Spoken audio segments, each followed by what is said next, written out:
Hello, नमस्कार। कक्षा 10वीं के सभी छात्रों को दिन 30 ब्रिज कोर्स सेतु अभ्यासक्रम कसौटी क्रमांक 2 विषय कक्षा 10वीं विषय हिंदी। प्रश्न इस प्रकार से है। प्रश्न 1, निम्नलिखित पठित परिच्छेद पढ़कर दी गई सूचनाओं के अनुसार कृतियाँ कीजिए। परिच्छेद में पढ़ती हूँ। उन दिनों दिल्ली में बड़ी सनसनी फैली हुई थी। नगर के सभी भागों के बच्चों को उठाए जाने की खबरें आ रही थी। एक दो बार पत्रों में यानी समाचार में यह छपा कि जमुना के पुल पर कुछ आदमी पकड़े गए जिन्होंने बोरियों में बच्चे बंद किए हुए थे। बच्चों से स्कूलों के बच्चे बहुत सावधानी से लाए जाते थे। पार्कों में, बाहर गलियों में बच्चों का खेलना कूदना बंद हो चुका था। दिल्ली नगर पालिका और संसद में इसी विषय पर अनेक सवाल जवाब हो चुके थे। इसलिए इस मामले में राजधानी के सभी नागरिकों की दिलचस्पी थी। आश्चर्य इस बात का नहीं कि लोगों ने अमरू पर संदेह क्यों किया, बल्कि इस बात का था कि उन्होंने अभी तक उसकी मार पिटाई शुरू क्यों नहीं कर दी। वातावरण में सनसनी और तनाव की कमी न थी।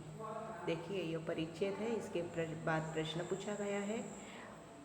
अंक 2 है, उसके लिए संजाल पूर्ण कीजिए। सनसनी फैलने पर दिल्ली में आया परिवर्तन। अब यहाँ पर जो आपको लिखना है या यहाँ पर बताया गया है वह इस प्रकार से है कि नगर के सभी भागों से बच्चों के उठाए जाने की खबरें आ रही थी। यह एक हो गया। दूसरा है कि जमुना के पुल पर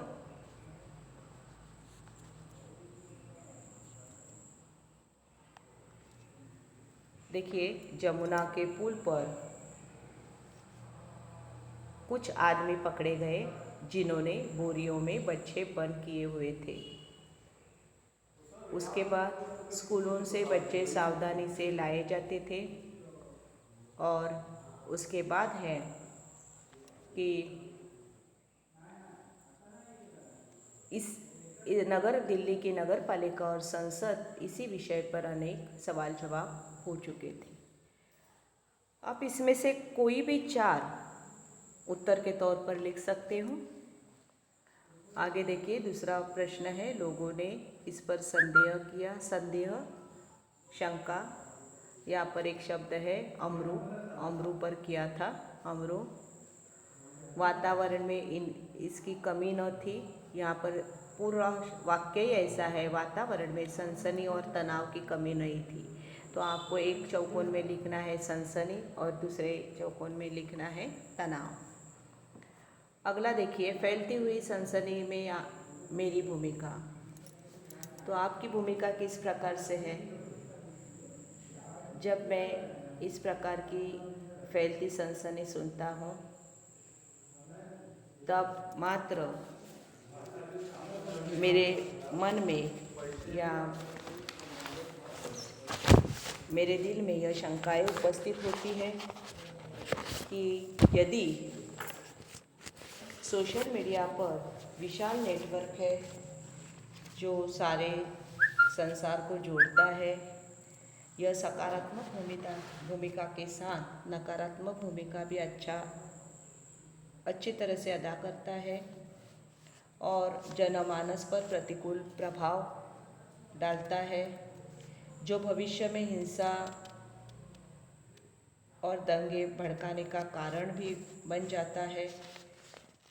और इसीलिए मैं हमेशा सही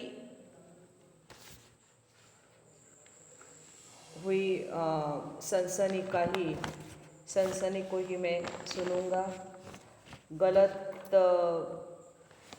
जो बात होगी उसको मैं दोहराऊंगा नहीं। और जो दंगे हो रहे हैं संसार में उन्हें शांत करने का प्रयास करूंगा।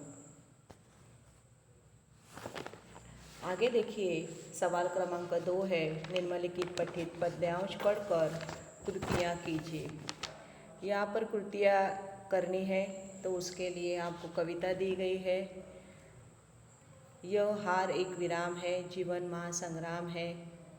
तिल तिल मिटूंगा पर दया की भीख, मैं लूँगा नहीं वरदान मांगूंगा नहीं। स्मृति सुखद प्रहरों के लिए, अपने खंडहरों के लिए यह जान लो, विश्व की संपत्ति चाहूँगा नहीं वरदान मांगूंगा नहीं। क्या हार है क्या जीत में, किंचित नहीं भयभीत में, संघर्ष पथ पर जो मिले यह भी सही वह भी सही, वरदान मांगूंगा नहीं। लघुता न अब मेरी छुओ, तुम ही महान बने रहो, अपने हृदय की वेदना में व्यर्थ त्यागूंगा नहीं, वरदान मांगूंगा नहीं। तो देखिए, इस कविता को लेकर कृति इस प्रकार से, कवि वे नहीं करेंगे, कवि लेंगे, मांगेंगे, चाहेंगे, त्यागेंगे। अभी क्या नहीं लेंगे, तो दया की भीख, मांगेंगे वरदान, वरदान नहीं मांगेंगे, चाहेंगे विश्व की संपत्ति नहीं चाहेंगे, और आखिर में है त्यागेंगे। तो यहाँ पर आपको बताया गया है कि अपने हृदय की वेदना नहीं त्यागेंगे, अपने हृदय की वेदना नहीं त्यागेंगे। विलोम शब्द देखिए, विरुद्धार्थी शब्द हार, जीत, लघु, दीर्घ। संघर्ष ही जिंदगी है, इस विषय पर अपने विचार। तो देखिए, अपने विचार इस प्रकार के होंगे। संघर्ष का ही दूसरा नाम है सफलता।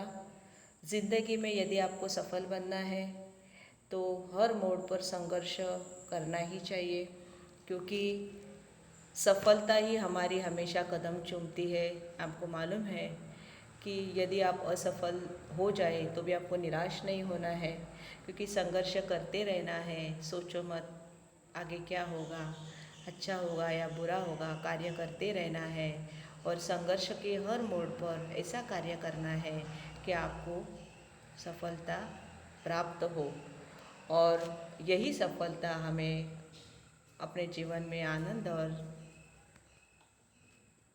सुख प्राप्त कर देती है। तो ऐसे आपको लिखना है, इस प्रकार से आपको उत्तर लिखना है। तीसरा सवाल इस प्रकार से, तीसरा प्रश्न है, निम्नलिखित पठित परिचित पढ़कर दी गई सूचनाओं के अनुसार कृतियाँ कीजिए। 4 अंकों के लिए है। यहाँ पर संवाद लेखन है। बच्चों की गवर्नेंस जूलिया वालिस देवना आती है। जूलिया दबे स्वर में, आपने मुझे बुलाया था मालिक? गृहस्वामी जी, हाँ हाँ बैठ जाओ जूलिया, खड़ी मत रहो। जूलिया बैठती हुई, शुक्रिया साहब। गृहस्वामी, जूलिया मैं तुम्हारी तनख्वाह का हिसाब करना चाहता हूँ। मेरे ख्याल से तुम्हें पैसों की ज़रूरत होगी, और जिले तुम्हें, और जितना तुम्हें जानता हूँ मुझे लगता है कि जितना मैं तुम्हें जानता हूँ मुझे लगता है कि तुम अपने आप पैसे भी नहीं मांगूंगी, इसलिए मैं खुद ही तुम्हें पैसे देना चाहता हूँ। हाँ, तो तुम्हारी तनख्वाह 30 रुपये महीना तय हुई थी ना? जूलिया विनीत स्वर में, जी नहीं मालिक, 40 रुपये। गृहस्वामी जी कहते हैं, नहीं भाई 30, ये देखो डायरी, पन्ने पलटते हुए मैंने इसमें नोट कर रखा है। मैं बच्चों की देखभाल और उन्हें पढ़ाने वाले इस गवर्नेंस को 30 रुपये महीना ही देता हूँ। तुमसे पहले जो गवर्नेंस थी उसे भी मैं 30 रुपये ही देता था। अच्छा, तो तुम्हें हमारे यहाँ काम करते हुए 2 महीने हुए हैं। ठीक है, यहाँ पर हुआ है गृहस्वामी का हिसाब। गृहस्वामी इसका हिसाब करते हैं। अब यहाँ पर आपको उत्तर तो दिखाई देता है कि किसका हिसाब करता है, तो जूलिया की तनख्वाह का हिसाब करता है। गृहस्वामी जूलिया के तनख्वाह का हिसाब करते हैं या करता है। आगे देखिए, गवर्नेंस का काम क्या था? तो एक है बच्चों की देखभाल करना और उन्हें पढ़ाना। बच्चों की देखभाल करना यहाँ पर एक लिखना है, और एक पर लिखना है आपको उन्हें पढ़ाना। स्वमत अभिव्यक्ति है यदि आपका मालिक आपके काम का सही वेतन ना देता हो तो आपकी भूमिका कैसी होगी। तो देखिए, भूमिका इस प्रकार से होनी चाहिए कि आपको हमारा मालिक यदि हमारे काम का सही वेतन न देता हो तो हमें सही वेतन के लिए विनती करनी चाहिए। यदि ऐसा करने पर वह मान जाए तो ठीक है, नहीं तो आप ऐसे भी कर सकते हैं कि उसका काम छोड़कर दूसरी जगह जा सकते हैं। कोई ऐसा भी लिख सकता है कि उसे हम विनती वापस कर सकते हैं। यदि फिर भी ना सुने तो विनम्रता से उसे अपने काम का हिसाब, आपके काम का सारा हिसाब मांगना चाहिए। और यदि ना मांगे तो आप जहाँ पर आपके लिए हक मांगने वाले स्वयं सहायता जो दल होते हैं या अपने जो मददनीश होते हैं, संगठन होती है, उनके पास जाकर आपको अपना जो कार्य है या काम है उसके बारे में वहाँ पर तकरार करनी चाहिए। तो इस प्रकार का आपका स्वमत हो सकता है। देखिए, यहाँ पर आपका पूरा जो प्रश्न है सेतु अभ्यासक्रम कसौटी क्रमांक 2 ख़त्म हो गया है। यदि आपको कोई शंकाएं हों तो आप मुझे पूछ सकते हो। धन्यवाद।